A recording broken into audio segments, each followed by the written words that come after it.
ഉമ്മാനെയും വാപ്പാനെയും സ്നേഹിക്കുന്ന മക്കൾ. പടച്ചോനെ, ഇന്ന് ആർക്കാ ഉമ്മാനെ ഉപ്പാനെ സ്നേഹമുള്ള? ഇന്ന് ഉമ്മായ ഉപ്പായ സ്നേഹമുള്ള എത്ര മക്കളുണ്ട്, മാതാപിതാക്കളെ ബഹുമാനിക്കുന്ന സ്നേഹിക്കുന്ന. ഇന്ന് രോഗം പിടിച്ച് വീടിനകത്ത് കിടക്കുന്ന ഉമ്മാനോട് പറയും, കിളവി വല്ലതും തിന്നിട്ട് മിണ്ടാതെ ഇവിടെ കിടന്നോണം. ഉമ്മാനോടാ പറയണേ. ഉപ്പാനെ തല്ലുന്ന മക്കൾ, ഉമ്മാനെ തല്ലുന്ന മക്കൾ. ഉമ്മയാരെന്നറിയോ?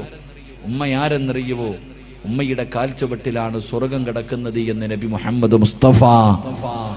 ഉമ്മയുടെ കാൽച്ചുവട്ടിലാ മോനെ സ്വർഗം. പോയി നോക്ക്, എൻ്റെ ഉമ്മയുടെ കാൽച്ചുവട്ടിലാണ് സ്വർഗം കിടക്കുന്നത്. വാപ്പയുടെ സ്ഥാനം എന്തെന്നറിയോ? വാപ്പയ്ക്ക് സ്ഥാനമില്ല എന്നല്ല, വാപ്പ സ്വർഗത്തിന്റെ മധ്യ കവാടമാണെന്ന് നബി മുഹമ്മദ് മുസ്തഫ. വാപ്പയും ഉമ്മയും അവരെ വേദനിപ്പിച്ചാൽ, അവരുടെ മനസ്സ് വേദനിപ്പിച്ചാൽ, ഹസ്റത്ത് ദുനിയാ വൽ ആഖിറ, നിന്റെ ദുനിയാവും ആഖിറവും നഷ്ടപ്പെട്ടു പോകും. അല്ലാഹു കാക്കുമാറാകട്ടെ. എൻ്റെ പ്രിയമുള്ള സഹോദരങ്ങളെ, നമ്മുടെ മാതാപിതാക്കൾ, അവരുടെ മനസ്സ് വേദനിപ്പിക്കരുത്. ഏതൊരു കാരണവശാലും എന്തൊക്കെ വിഷയം സംഭവിച്ചാലും എൻ്റെ പ്രിയപ്പെട്ട പെങ്ങളോട് പറയും, കല്യാണം കഴിഞ്ഞാൽ പെണ്ണുങ്ങൾക്കൊരാഗ്രഹം, ഭർത്താവിൻ്റെ ഉമ്മാനെ ഇഷ്ടമല്ല. എന്തെങ്കിലുമൊക്കെ പറഞ്ഞ് വഴക്കുണ്ടാക്കിയിട്ട് മകനെയും ഉമ്മാനെയും രണ്ട് തട്ടിലാക്കും. എന്തിനാ? അവളുടെ ഭർത്താവിനെ ഒറ്റയ്ക്ക് കിട്ടാൻ. എൻ്റെ പ്രിയപ്പെട്ട സഹോദരിമാരോട് പറയാ, നിന്റെ ഭർത്താവിന്റെ ഉമ്മാനെ നീ എപ്പോഴും ഉമ്മയായിട്ട് നിനക്ക് സ്വർഗം വേണമെങ്കിൽ നീ നിന്റെ ഭർത്താവിന്റെ ഉമ്മാനെ ഉമ്മയായിട്ട് കാണും. കാരണം എൻ്റെ പ്രിയമുള്ള സഹോദരന്മാരോട് ഞാൻ പറയുന്നു, നിന്റെ ഭർത്താവിന്റെ ഉമ്മായുമായിട്ട് നിന്റെ ഭർത്താവിനെ നീ അകറ്റിയ നീ വിധവയായി പോകുമെന്ന് നബി മുഹമ്മദ് മുസ്തഫ സല്ലല്ലാഹു അലൈഹി വസല്ലം. ഭർത്താവിനെയും ഉമ്മാനെയും തമ്മിലടിപ്പിച്ചിട്ട് ഒറ്റയ്ക്ക് പോയി സുഖിക്കാമെന്ന് നീ വിചാരിച്ച യോഗമില്ല പെങ്ങളെ. സ്വന്തം ഉമ്മായും ബാപ്പായും വേദനിപ്പിക്കുന്നവന്റെ ആയുസ് അല്ലാഹു കുറയ്ക്കുമെന്ന് നബി മുഹമ്മദ് മുസ്തഫ. അള്ളാഹുവിന്റെ പ്രവാചകനാ പറഞ്ഞത്. അള്ളാഹുവിന്റെ പ്രവാചകന് സല്ലല്ലാഹു അലൈഹി വസല്ലമ തങ്ങൾ പറയുകയാണ്, മാതാപിതാക്കളുടെ മനസ്സ് വേദനിപ്പിക്കുന്നവന്റെ ആയുസ് അല്ലാഹു കുറച്ച് കളയുമെന്ന് പ്രവാചകൻ പഠിപ്പിക്കുമ്പോ, ഉമ്മാന്റെ മനസ്സ് വേദനിപ്പിക്കുന്ന മക്കളുണ്ട്. എന്റെ പ്രിയമുള്ളവരെ, കഴിഞ്ഞ മാസമുണ്ടല്ലോ, അള്ളാഹുവേ, ഞാൻ ഭക്ഷണം കഴിക്കാൻ ഒരു വീട്ടിലേക്ക് കടന്നു ചെന്നപ്പോ ഒരു ഉമ്മയെ കണ്ടോ. പടച്ചവനെ, ഉമ്മയും മക്കളും മത്സരമാണ്. എന്റെ ചെറുപ്പക്കാരന്റെ കയ്യിൽ പിടിച്ചിട്ട് പറഞ്ഞു, ഉസ്താദ്, എന്റെ ഉമ്മയ്ക്ക് വേണ്ടി ദുആ ചെയ്യണം, എന്റെ ഉമ്മയ്ക്ക് ക്യാൻസർ ആണ്.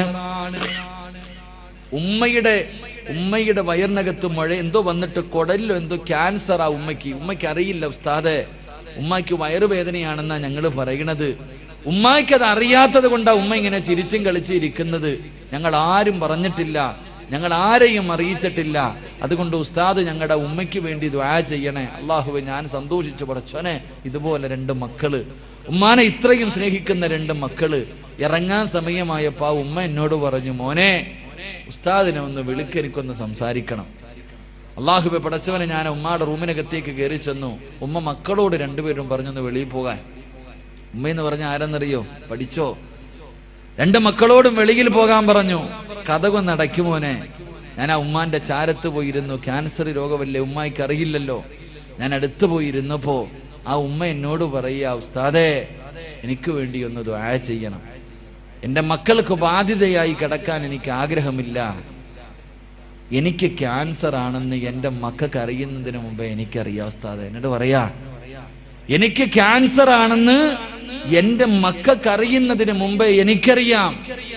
അവര് വിചാരിച്ചിരിക്കുന്നത് എനിക്കറിയില്ല എന്നാ. അതുകൊണ്ട് ആ മക്കള് സന്തോഷത്തോടെ നടക്കുന്നത്.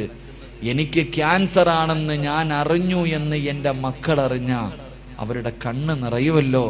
എൻ്റെ മക്കൾക്ക് വേണ്ടി ഉസ്താദ് ദുആ ചെയ്യണേ എന്ന് പറഞ്ഞപ്പോ, ഉമ്മ എന്ന് പറഞ്ഞാൽ അതാ. എൻ്റെ പ്രിയമുള്ള സഹോദരങ്ങളെ, ഞാൻ ഇങ്ങനെ ഞാൻ ചിന്തിക്കാറുണ്ട്, നമ്മുടെ ഉമ്മ ആരെന്നറിയോ? എടുത്തൊരു പെൺകുട്ടി പടച്ചവനെ 8 മാസം ഗർഭിണിയാണ്. 8 മാസം ഗർഭിണിയാണ്. ഹോസ്പിറ്റലിൽ കൊണ്ടുപോയപ്പോൾ ഡോക്ടർ പറഞ്ഞു, സീരിയസാ, ഈ കുഞ്ഞിനെ പ്രസവിച്ച ഉമ്മ മരിച്ചുപോകും. അല്ലാഹുവേ പടച്ചവനെ, ഉമ്മയുടെ വില എന്തെന്നറിയോ? ഹോസ്പിറ്റലിൽ കൊണ്ടുപോയി 8 മാസം ഗർഭിണിയായ പെണ്ണിനോട് ഡോക്ടർ പറയാ, ഈ കുഞ്ഞിനെ പ്രസവിക്കണ സമയത്ത് ഉമ്മ മരിച്ചു പോകാൻ സാധ്യതയുണ്ട്, വളരെ സീരിയസാ. ആ സമയത്ത് ആ പെണ്ണ് ചോദിച്ചെന്തെന്നറിയോ? ഉസ്താദേ, ആ പെണ്ണ് ചോദിച്ചെന്ന് ഡോക്ടറോട് ചോദിക്കാ, എനിക്കെന്ത് വന്നാലും കുഴപ്പമില്ല, എൻ്റെ കുഞ്ഞിന് കുഴപ്പമൊന്നും ഇല്ലല്ലോ. നിങ്ങൾ ആലോചിക്കേ, പ്രസവിക്കുന്ന സമയത്ത് ആ പെണ്ണ് മരിക്കാൻ വരെ 99% സാധ്യതയുണ്ട്. അപ്പോഴും അവളെ കുറിച്ചല്ല ചിന്തിച്ചത്. ചിന്തിച്ചത് ഡോക്ടറെ എൻ്റെ വയറ്റിൽ കിടക്കണ കുഞ്ഞിനൊന്നും ഇല്ലല്ലോ. അതാ നമ്മുടെ ഉമ്മ. അള്ളാഹു നമുക്ക് ഈമാൻ നൽകുമാറാകട്ടെ. എൻ്റെ പ്രിയപ്പെട്ട പെമ്മക്കളോട് ഓടേണ്ടവർക്കൊക്കെ ഓടാം, ഒളിച്ചോടേണ്ടവർക്കൊക്കെ ഓടാം. ഓടിക്ക് കുഴപ്പമൊന്നുമില്ല. നിന്റെ ഉമ്മാനെ നാട്ടുകാർ മുഴുവനും വ്യഭിചാരി എന്ന് വിളിക്കും. നിനക്ക് കുഴപ്പമില്ലല്ലോ. നാട്ടുകാർ മുഴുവനും ഉമ്മാന്റെ സ്വഭാവമല്ലേ മോട് കാണിക്കൂ എന്ന് നാണം കെടുത്തിയാലും നിനക്കൊന്നുമില്ല. പ്രശ്നം 2-3 ഒരാഴ്ച മുമ്പാണെന്ന് തോന്നുന്നു. ഒരാഴ്ച മുമ്പ് പള്ളികളിലൊക്കെ പോയി പിരിവെടുത്തൊരു വാപ്പ. പള്ളിയിൽ എല്ലാ വെള്ളിയാഴ്ച പള്ളിയിൽ പോയി പിരിവെടുക്കും തന്റെ മോളെ കെട്ടിക്കാൻ. അള്ളാഹു പടച്ചോനെ 5-6 പവൻ സ്വർണ്ണമാ പാവ ഉപ്പ പിരിച്ചു. ഞായറാഴ്ച കല്യാണം. വെള്ളിയാഴ്ച വൈകിട്ട് പള്ളിയിൽ നിന്ന് പിരിവായിട്ട് വാപ്പ വന്നപ്പോ പടച്ചോനെ ആ പെൺകുട്ടി ഒരുത്തന്റെ കൂടെ ഒളിച്ചോടിപ്പോയി. അള്ളാഹു ആ വാപ്പ വീണതാ ഇതുവരെ എഴുന്നേറ്റിട്ടില്ല. അള്ളാഹു അദ്ദേഹത്തിന് ആഫിയത്ത് കൊടുക്കുമാറാകട്ടെ. ഓടേണ്ടവർക്കൊക്കെ ഓടാ. എൻ്റെ മുസ്ലിം പെണ്ണുങ്ങളോട് ഞാൻ ചോദിക്കട്ടെ, എനിക്ക് അഭിമാനമുണ്ട് പെണ്ണെ. എൻ്റെ ചെറുപ്പക്കാരികളായ പെൺകുട്ടികളോട് പറയടി, എൻ്റെ പെങ്ങളോട് ഞാൻ പറയാ, പൊന്നുമോളെ, ഈ നാട്ടിൽ ഈ കൂട്ടത്തിലൊരു പെണ്ണിരിപ്പുണ്ട്. ഞാൻ പറയാ, സഹാബി വനിതയുടെ ചരിത്രമൊന്നും ഞാൻ പറയില്ല. നിങ്ങളുടെ കൂട്ടത്തിൽ ഒരു പെൺകുട്ടി ഇരിപ്പുണ്ട്, 34 വയസ്സുണ്ട് ആ പെണ്ണിനെട്ടാ. എടി, അവളാണ് നല്ല ഉപ്പായ്ക്കും ഉമ്മായ്ക്കും പറഞ്ഞവള്. ഞാൻ പറഞ്ഞു തരും, നിങ്ങൾക്ക് ഇഷ്ടപ്പെട്ടിരിക്കും ഞാൻ പറയും. 34 വയസ്സുള്ളൊരു പെൺകുട്ടി ഈ സദസ്സിനകത്തിരിപ്പുണ്ട്. അവളെ പോലെ നമ്മുടെ മക്കളെ അള്ളാഹു ആക്കി തരാൻ വേണ്ടി ദുആ ചെയ്യും. ഞാൻ ദുആ ചെയ്യും. കാരണം ആ 34 വയസ്സുള്ള പെൺകുട്ടി എന്നോട് കരുന്ന് വിളിച്ചിട്ട് പറഞ്ഞു, ഉസ്താദേ, എനിക്ക് വേണ്ടി ദുആ ചെയ്യണം. എൻ്റെ കല്യാണം ഇതുവരെ നടന്നിട്ടില്ല. എൻ്റെ വാപ്പ മരണപ്പെട്ടു പോയി ഉസ്താദെ. 34 കൊല്ലമായി. ഇന്ന് ഞാൻ അള്ളാനെ പേടിച്ചാ ഞാൻ ജീവിക്കുന്നത്. പടച്ചവനെ, എനിക്കൊരു നല്ല ജീവിതം കിട്ടാൻ ഒരു സ്വന്തം സഹോദരനെ പോലെ എനിക്ക് വേണ്ടി ദുആ ചെയ്യണേ എന്ന് പറഞ്ഞൊരു പെണ്ണി സദസ്സിലിരിക്കുന്നുണ്ട്. അള്ളാഹുവേ, അവളാ മോളെ പെണ്ണ്. 34 കൊല്ലമായിട്ടും അവൾക്കും വിചാരമുണ്ടായിട്ടും അള്ളാഹുവിനെ പേടിച്ച് കഴിയുന്നവൾ. എന്നെങ്കിലും ഒരിക്കൽ അള്ളാഹു നല്ല ഒരു ജീവിതം തരുമെന്ന പ്രതീക്ഷയോടെ ഈ സദസ്സിൽ ആ പൊന്നുമോളിരിപ്പുണ്ട്. അള്ളാഹുവേ, ആ മകൾക്ക് നീ നല്ലൊരു ജീവിതം കൊടുക്കണേ പടച്ചവനെ. നീ നല്ലൊരു ജീവിതം കൊടുക്കണേ പടച്ചവനെ. മുസ്ലിം പെണ്ണെന്ന് പറഞ്ഞാൽ അങ്ങനെ അല്ലാതെ തിന്നിട്ട് നിനക്ക് കൊഴുപ്പ് കൂടുമ്പോ, തിന്നിട്ട് എല്ലിനകത്ത് കൊഴുപ്പ് കൂറുമ്പോ പടച്ചവനെ, പടച്ച റബ്ബിന്റെ ദീനിനെ ചവിട്ടി തേച്ചിട്ട് സ്വന്തം ഉപ്പാനെ ഉമ്മാനെയും സമൂഹത്തിന്റെ മുന്നിൽ നാണം കെടുത്തിയിട്ട് പോയാ നിന്നെ അള്ളാഹു വെറുതെ വിടത്തില്ല. അള്ളാഹു നമുക്ക് ഈമാൻ നൽകി അനുഗ്രഹിക്കുമാറാകട്ടെ. എന്റെ പ്രിയമുള്ളവരെ, ചരിത്രം സാക്ഷിയാണ്. ഉസ്താദന്മാര് പറയും, ഇങ്ങനൊക്കെ പോകുന്നവള് പുഴുത്തു ചാകുമെന്ന് പറയുമ്പോ ഇവരാരടാ പറയാൻ അവകാശം? ഇവർക്ക് പറയാൻ എന്ത് അവകാശം? എന്റെ പ്രിയപ്പെട്ട പെങ്ങളെ, ചരിത്രം സാക്ഷിയാ. ഉമ്മയുടെ മനസ്സ് വേദനിപ്പിച്ചാൽ എന്റെ പ്രിയമുള്ള സഹോദരിമാരോട്, ലാഹുവേ, ഈ സദസ്സിലിരിക്കുന്ന ഏതെങ്കിലും ഒരു പെൺകുട്ടി, ലാഹുവേ, ഉപ്പയും ഉമ്മയുടെയും മനസ്സ് വേദനിപ്പിക്കുന്ന ഏതെങ്കിലും ഒരു പൊന്നുമോളോ മോനോ ഈ സദസ്സിലുണ്ടെങ്കിൽ ഈ ദുനിയാവിൽ വെച്ച് നിനക്ക് കിട്ടും പെണ്ണ്. ഈ ദുനിയാവിൽ വെച്ച് തന്നെ അള്ളാഹു നിനക്ക് ശിക്ഷ തരും പെണ്ണ്. പ്രിയമുള്ള സഹോദരാ, ഫദലെന്ന് പറയുന്ന ഒരു ചെറുപ്പക്കാരന്റെ ചരിത്രം കാണാ. ഫദലെന്ന് പറയുന്ന ഒരു ചെറുപ്പക്കാരനുണ്ട്. അല്ലാഹുവേ, പടച്ചവനെ, ഉമ്മ മാത്രമേ ഉള്ളൂ. ഫദലെന്ന് പറയുന്ന ചെറുപ്പക്കാരൻ ഒരു ദിവസം കൂട്ടുകാര് മുഴുവനും പറഞ്ഞു, ഫദലേ, ഞങ്ങളെല്ലാവരും മക്കയിൽ പോകുകയാ, ഞങ്ങളെല്ലാവരും കഅബ കാണാ പോവുകയാ. ഫദലേ, നീ കൂടെ ഞങ്ങളുടെ കൂടെ വരുന്നു. ഫദലെന്ന് പറയുന്ന ചെറുപ്പക്കാരൻ പറഞ്ഞു, ഞാൻ എൻ്റെ ഉമ്മയോട് ചോദിക്കട്ടെ. ഫദലെന്ന് പറയുന്ന ചെറുപ്പക്കാരൻ വീട്ടിൽ ചെന്നിട്ട് തന്റെ ഉമ്മയോട് ചോദിച്ചു, ഉമ്മ, അല്ലാഹുവിന്റെ കഅബ കാണണമെന്ന് വല്ലാത്ത ആഗ്രഹമോ. എന്റെ കൂട്ടുകാർ മുഴുവനും കഅബ കാണാ പോവുകയാണ്. ഞാനും കൂടെ പോകട്ടെ ഉമ്മ. ഉമ്മ പറഞ്ഞു, മോനെ ഫദിലേ, നീ പോയാൽ എനിക്ക് ആരാണടാ ഉള്ളത്? എനിക്ക് ഭക്ഷണം തരാ, എന്റെ കാര്യങ്ങൾ നോക്കാൻ ആരുമില്ലല്ലോ. എന്റെ പൊന്നുമോര് പോകണ്ട എന്ന് ഫദിലെന്ന് പറയുന്ന മകനോട് പറയുമ്പോ കൂട്ടുകാരുടെ മുന്നിൽ ചെന്നിട്ട് പറഞ്ഞു, എന്റെ ഉമ്മ എനിക്ക് അനുവാദം തന്നില്ല. കൂട്ടുകാർ മുഴുവനും കളിയാക്കുകയാണ്. അള്ളാഹുവിന്റെ കഅബ കാണാൻ പോലും നിന്റെ ഉമ്മ നിനക്ക് അനുവാദം തരുന്നില്ലല്ലോ. കൂട്ടുകാർ മുഴുവനും കളിയാക്കിയിട്ട് അവിടെ നിന്ന് നടന്നു പോവുകയാണ്. ഫദ്ലെന്ന് പറയുന്ന ചെറുപ്പക്കാരൻ തന്റെ വീട്ടിലേക്ക് കടന്നു വന്നു. പിന്നെയും ഉമ്മയോട് ചോദിച്ചു, ഉമ്മ അള്ളാഹുവിന്റെ കഅബ കാണാ പോകട്ടെ? ഉമ്മ പറഞ്ഞു, വേണ്ട മോര്. ഉമ്മ പറഞ്ഞു, വേണ്ട മോര്. ഫദ്ലെന്ന് പറയുന്ന ചെറുപ്പക്കാരന് വല്ലാത്ത ദേഷ്യം തോന്നി. അവസാനം ഉമ്മയുടെ അനുവാദം ചോദിച്ചില്ല. കഅബയിലേക്കല്ലേ പോകുന്നത്, അള്ളാഹുവിന്റെ ഭവനത്തിലേക്കല്ലേ പോകുന്നത്. ഫദ്ലെന്ന് പറയുന്ന ചെറുപ്പക്കാരന് തന്റെ ഉമ്മയുടെ അനുവാദം ചോദിക്കാതെ വീട് വിട്ടിറങ്ങുകയാ. മക്കയിലേക്ക് കഅബ കാണാ പോവുകയാ. മക്കയിലേക്ക് കഅബ കാണാ പോവുകയാ. ഇങ്ങനെ പോകുമ്പോ മനസ്സിനകത്തൊരു സമാധാനമില്ല. കൂട്ടുകാരുടെ കൂടെ എത്താനും കഴിയുന്നില്ല. ഉമ്മയുടെ പൊരുത്തമില്ലാതാണ് ഇറങ്ങി വന്നത്.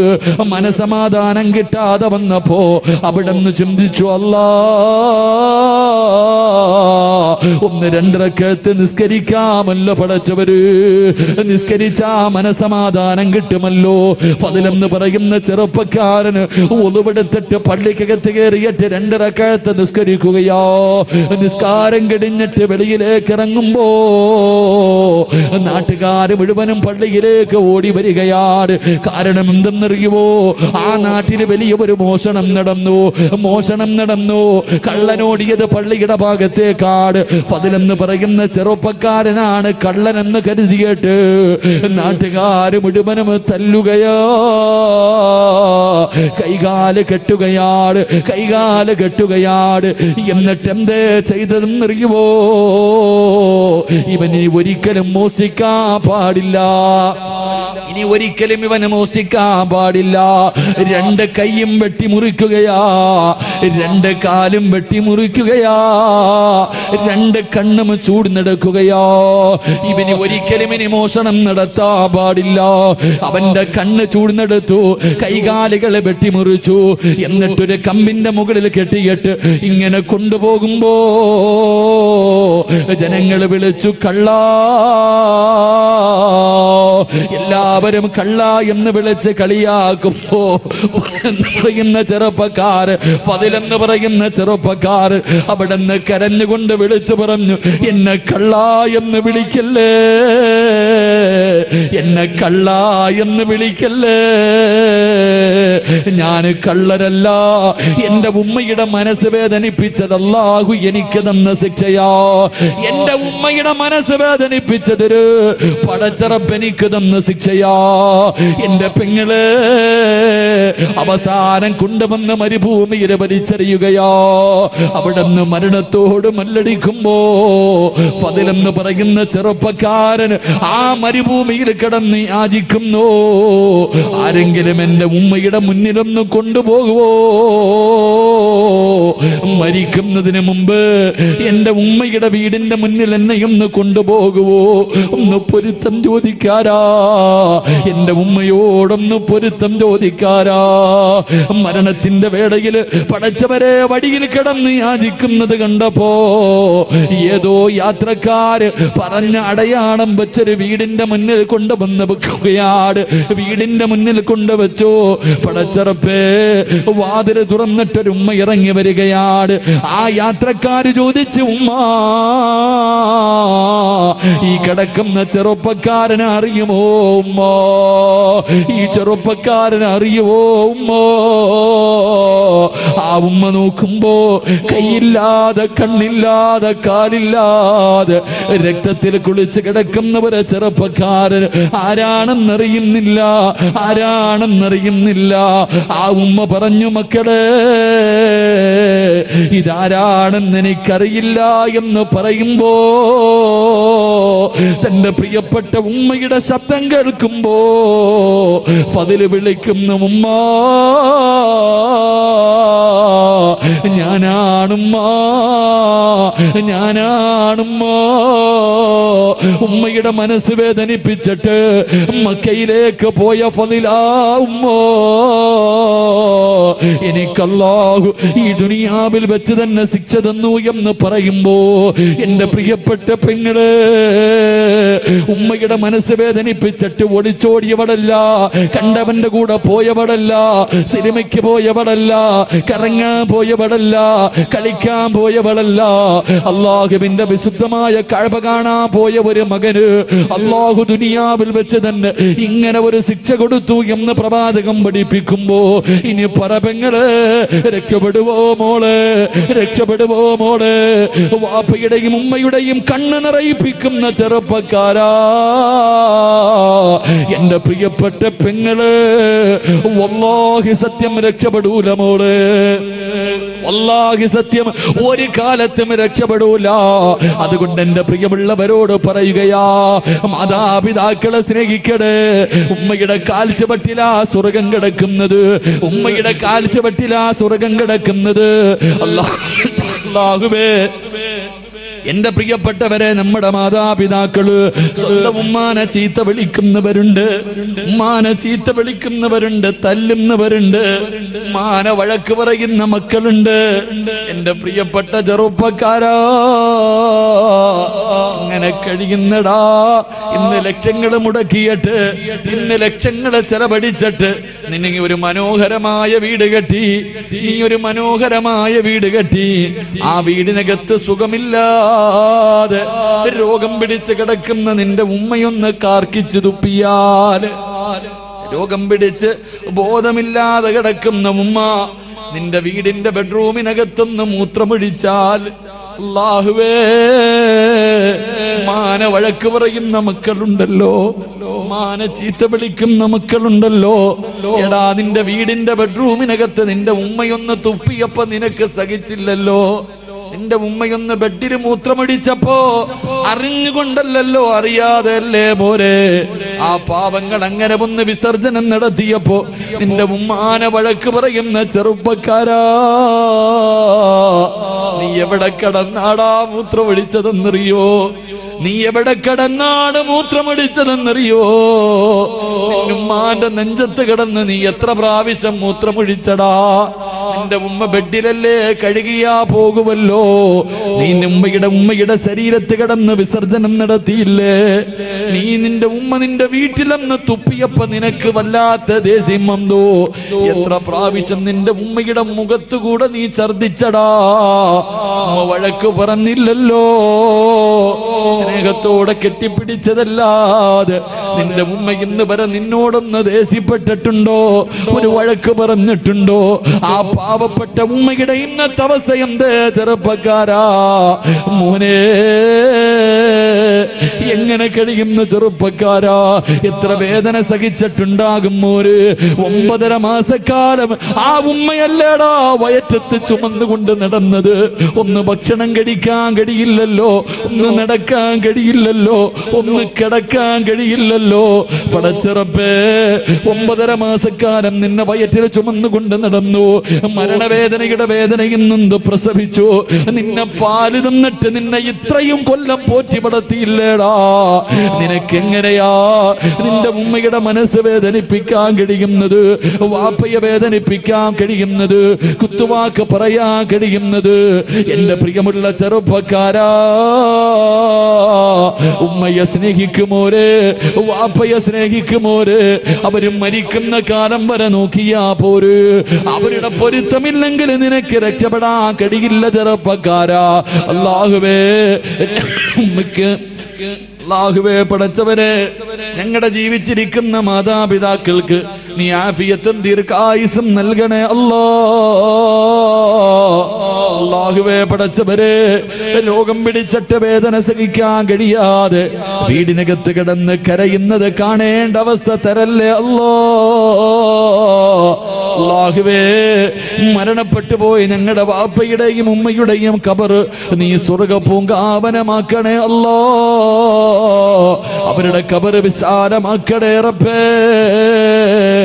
അല്ലാഹുവേ, സ്വർഗത്തിന്റെ കവാടം അവരുടെ ഖബറിനകത്ത് തുറന്നു കൊടുക്കണേ അല്ലാ. അല്ലാഹുവേ, ഞങ്ങളെയും കാത്ത് സ്വർഗത്തിന്റെ കവാടത്തിന്റെ മുന്നിൽ ഞങ്ങളുടെ മാതാപിതാക്കളെ കാത്തു നിൽക്കണേ അല്ലോ. അവരെ സ്വർഗത്തിൽ കൊണ്ടുപോകുന്ന മക്കളായി ഞങ്ങളെ നീ സ്വീകരിക്കണേ റബ്ബേ. ഈ സദസ് അതിനൊരു സബബാക്കണേ അല്ലാ. സംഘാടകർ ബക്കറ്റുമായിട്ട് നിങ്ങളുടെ മുന്നിലേക്ക് വരികയാ. മനസ്സറിഞ്ഞിട്ടൊരു സദക്ക നിങ്ങൾക്ക് വേണ്ടിയല്ല, നിങ്ങൾക്ക് വേണ്ടിയല്ല, നിങ്ങൾക്ക് ജന്മം നൽകിയ നിങ്ങളുടെ വാപ്പയ്ക്കും ഉമ്മയ്ക്കും വേണ്ടി. അല്ലാഹുവേ, 10-25 പെൺകുട്ടികളുടെ കല്യാണം നടത്തുന്ന സംഘാടകരാ, നിങ്ങളുടെ മുന്നിലേക്ക് വരുമ്പോ നിന്റെ ഉമ്മാനെ നിനക്ക് ഓർമ്മ വരണം, നിന്റെ ഉപ്പാനെ നിനക്ക് ഓർമ്മ വരണം. മരിച്ച് കബറിൽ കിടക്കുന്ന ആ പാപങ്ങളുടെ ഖബറിനകത്ത് ഇന്ന് സ്വർഗത്തിന്റെ കവാടം തുറക്കണമെന്ന ഒരു നിയത്തോടെ ഒരു ജാരിയായ സദക്ക. ബിസ്മില്ലാ, എല്ലാവരും കൈകൊണ്ടെടുത്തോ. ബിസ്മില്ലാ. സല്ലല്ലാഹു അലാ മുഹമ്മദ് സല്ലല്ലാഹു അലൈഹി വസല്ലം. സല്ലല്ലാഹു അലാ മുഹമ്മദ് സല്ലല്ലാഹു അലൈഹി വസല്ലം. അല്ലാഹുമ്മ സ്വല്ലി അലാ മുഹമ്മദ് യാ റബ്ബി സല്ലി അലൈഹി വസല്ലം. അല്ലാഹുവേ, ആരെല്ലാം സദഖ കൊടുക്കുന്നു അല്ലാഹുവേ, മാതാപിതാക്കളുടെ പൊരുത്തം നൽകി അനുഗ്രഹിക്കണേ പടച്ചവനെ. ജീവിച്ചിരിക്കുന്നവർക്ക് ആഫിയത്തും ദീർഘായുസ്സും നൽകണേ റഹ്മാനെ. മരണപ്പെട്ടവരുടെ ഖബറിടം നീ വിശാലമാക്കണേ അല്ലാ. ഖബറിനകത്ത് കിടന്നിട്ട് ഞങ്ങളുടെ വാപ്പയും ഉമ്മയും ഞങ്ങൾക്ക് വേണ്ടി ദുആ ചെയ്യണേ പടച്ചവനെ. ഈ സദഖ അതിനൊരു സബബാക്കണേ അല്ലാ. അല്ലാഹു കബൂലാക്കുമാറാകട്ടെ. ഞാൻ നിർത്തുകയാ. എൻ്റെ പ്രിയമുള്ള സഹോദരങ്ങളെ, മാതാപിതാക്കളെ സ്നേഹിക്കുന്ന മകൻ അല്ലാഹു കൊടുക്കുന്ന പ്രതിഫലം എന്തെന്നറിയോ? വാപ്പയെയും ഉമ്മയെയും സ്നേഹിക്കുന്ന മക്കൾക്ക് അല്ലാഹു കൊടുക്കുന്ന പ്രതിഫലം മഹാനായ നബി മുഹമ്മദ് മുസ്തഫ സല്ലല്ലാഹു അലൈഹി വസല്ലമ തങ്ങൾ അല്ലാഹുവിന്റെ പ്രവാചകൻ സ്വർഗത്തിലൂടെ കടന്നു പോകുമ്പോൾ, അല്ലാഹുവിന്റെ പ്രവാചകൻ സല്ലല്ലാഹു അലൈഹി വസല്ലമ തങ്ങൾ സ്വർഗത്തിലൂടെ കടന്നു പോകുമ്പോൾ ഒരു സ്വഹാബി സ്വർഗത്തിന്റെ മധ്യഭാഗത്തൊരു കൊട്ടാരത്തിനകത്തിരുന്ന് ഖുർആൻ ഓതുകയാണ്. കൊട്ടാരത്തിന്റെ മധ്യഭാഗത്ത് ഉയരമുള്ള ഒരു സ്ഥലത്തിരുന്നിട്ടൊരു സഹാബി ഇങ്ങനെ ഖുർആൻ ഓതുന്നു. എല്ലാവരും ആ ഖുർആൻ ഓതുന്നത് ഇങ്ങനെ കേട്ടുകൊണ്ടിരിക്കുക. അള്ളാഹുവിന്റെ പ്രവാചകൻ സല്ലല്ലാഹു അലൈഹി വസല്ലമ തങ്ങൾ ചോദിച്ചു, ആരാ ഈ സ്വർഗത്തിലിരുന്ന് ഖുർആൻ ഓതുന്ന ഈ ചെറുപ്പക്കാരൻ ആരാ?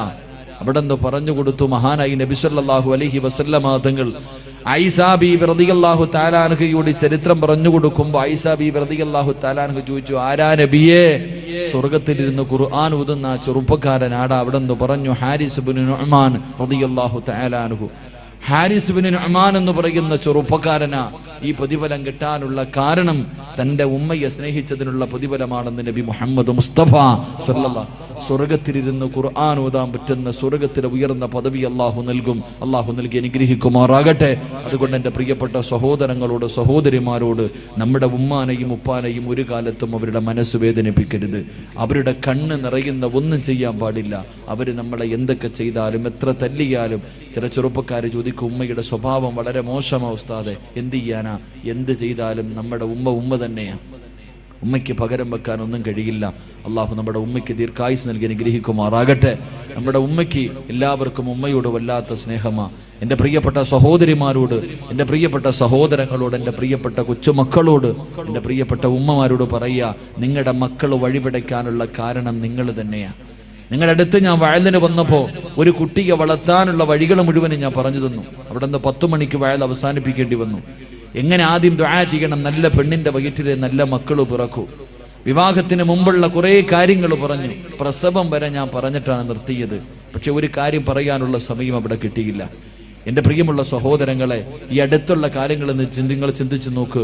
9ാം ക്ലാസ്സിൽ പഠിക്കുന്ന ഒരു പെൺകുട്ടി, 9ാം ക്ലാസ്സിൽ പഠിക്കുന്ന ഒരു പെൺകുട്ടി ബാത്റൂമിനകത്ത് രാവിലെ സ്കൂളിൽ പോകുന്നതിന് മുമ്പ് ബാത്റൂമിനകത്ത് കയറിയിട്ട് വാതിൽ തുറക്കണില്ല. കുറേ സമയമായി വാതിൽ തുറക്കണില്ല. ഉമ്മ സംശയം തോന്നിയിട്ട് ചെന്ന് നോക്കുമ്പോ പടച്ചവനെ സെൽഫി എടുക്കുക. ബാത്റൂമിനകത്ത് നിന്നിട്ട് നല്ല ശബ്ദം കേൾക്കുന്നു.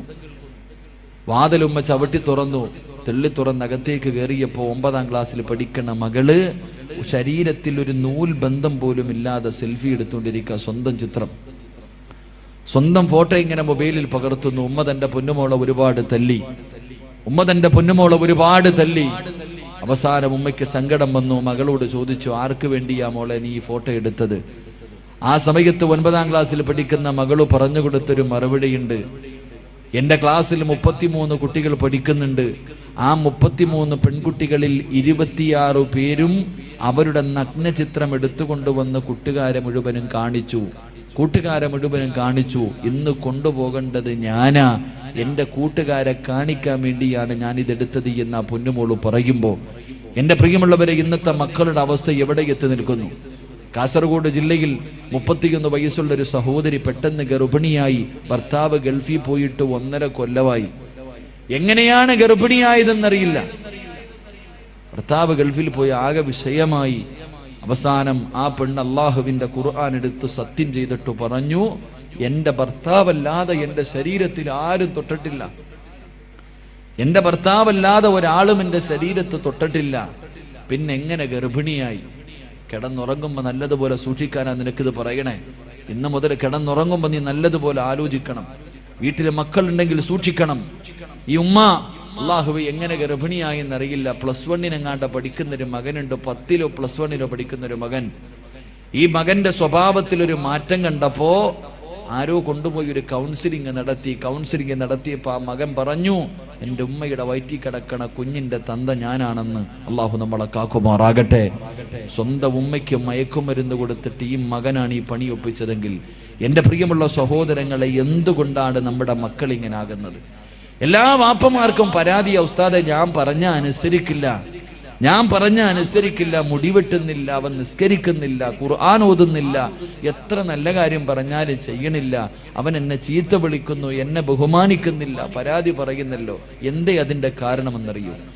നിങ്ങളുടെ മക്കൾ വഴിപിടച്ചു പോകാനുള്ള കാരണം, നാട്ടുകാരൊരു പഴഞ്ചൊല്ല് പറയാറുണ്ട്, കുഞ്ഞിലെ ശീലം അവസാനം വരെ ഉണ്ടാകുമെന്ന്. എൻ്റെ പ്രിയപ്പെട്ട സഹോദരങ്ങളോട് പറയുന്നു, നിങ്ങളുടെ വീട്ടിൽ ചെറിയ മക്കളുണ്ടെങ്കിൽ, പ്രായപൂർത്തിയാകാത്ത ചെറിയ കുട്ടികൾ നിങ്ങളുടെ വീട്ടിലുണ്ടെങ്കിൽ നിങ്ങൾ നല്ലതുപോലെ സൂക്ഷിക്കണം. ചെറിയ മക്കൾ നിങ്ങളുടെ വീട്ടിലുണ്ടെങ്കിൽ നിങ്ങൾ പറയും, ഉസ്താദേ കുട്ടിയല്ലേ, കുഞ്ഞല്ലേ, അവനൊന്നും അറിയില്ല എന്നാ നമ്മൾ വിചാരിക്കണേ. എൻ്റെ പ്രിയമുള്ളവരെ, അള്ളാഹുവിന്റെ വിശുദ്ധമായ ഖുർആൻ പറഞ്ഞു, 3 സമയങ്ങളിൽ പ്രായപൂർത്തിയാകാത്ത മക്കൾ ഉമ്മയുടെയും വാപ്പയുടെയും ബെഡ്റൂമിൽ കിടക്കണമെങ്കിൽ അനുവാദം ചോദിക്കണമെന്ന് അള്ളാഹുവിന്റെ വിശുദ്ധ ഖുർആൻ. 3 സമയം. സ്വന്തം ഉപ്പാന്റെ ഉമ്മാന്റെ റൂമിൽ കയറണമെങ്കിൽ അനുവാദം ചോദിക്കണം. പ്രായപൂർത്തിയാകാത്ത കൊച്ചുമക്കൾ, 9 വയസ്സിന്റെ താഴെ പ്രായമുള്ള കുട്ടികൾ, 3 അവസരത്തിൽ 1ാമത്തെ അവസരം സുബഹിക്ക് മുമ്പുള്ള സമയം, നട്ടുച്ച സമയം, ഇശായിക്ക് ശേഷമുള്ള സമയം. ഈ 3 സമയത്തും ഉമ്മയുടെയും ബാപ്പയുടെയും ബെഡ്റൂമിലേക്ക് മക്കൾ കയറാൻ പാടില്ല, അനുവാദം ചോദിക്കണം. കാരണം സുബഹിക്ക് മുമ്പുള്ള സമയം ഉമ്മയും ബാപ്പയും നല്ല ഉറക്കത്തിലാ. ഉമ്മയുടെ ഔറത്ത് തുറന്നു കിടക്കാം, വാപ്പയുടെ ഔറത്ത് തുറന്നു കിടക്കാം. ചെറിയ കുട്ടി ഓടി ചെല്ലുമ്പോ ഉമ്മയുടെ ഔറത്ത് കണ്ട ആ മകന്റെ മനസ്സിന്റെ ഉള്ളിൽ അത് പതിയും, അവൻ തലതിരിഞ്ഞു പോകാൻ അത് കാരണമാകും. സ്വന്തം വാപ്പയുടെ ഔറത്ത് 8 വയസ്സുള്ള മകള് കണ്ടാൽ, 7 വയസ്സുള്ള മകള് കണ്ടാൽ അവരുടെ മനസ്സിന്റെ ഉള്ളിലകത്തിന് ചിന്ത, ഭാവിയിൽ അത് ബാധിക്കാൻ സാധ്യതയുണ്ട്. അതുകൊണ്ട് അള്ളാഹുവിന്റെ ഖുർആൻ പറഞ്ഞു, സ്വന്തം വാപ്പയുടെയും ഉമ്മയുടെയും ഔറത്ത് പോലും മക്കള് കാണാൻ പാടില്ല എന്ന് ഖുർആൻ പഠിപ്പിക്കുമ്പോൾ നിങ്ങൾ എന്തേ ചെയ്യണത്? ഇന്ന് നിങ്ങൾ ഇംഗ്ലീഷ് പടം കാണുന്നത് ഒരുമിച്ചിരുന്നല്ലേ? വാപ്പായും ഉമ്മായും മക്കളും കൂടെ ഒരുമിച്ചിരുന്നിട്ട് ഇംഗ്ലീഷ് പടം കാണുന്ന കാലം, അരപ്പാവാടയിട്ട് ആടുന്ന പെണ്ണിന്റെ ആട്ടം കാണുന്ന കാലം. പിന്നെ ഓടിയില്ലെങ്കിലല്ലേ കുഴപ്പമുള്ളൂ. അള്ളാഹു ഈമാൻ നൽകുമാറാകട്ടെ.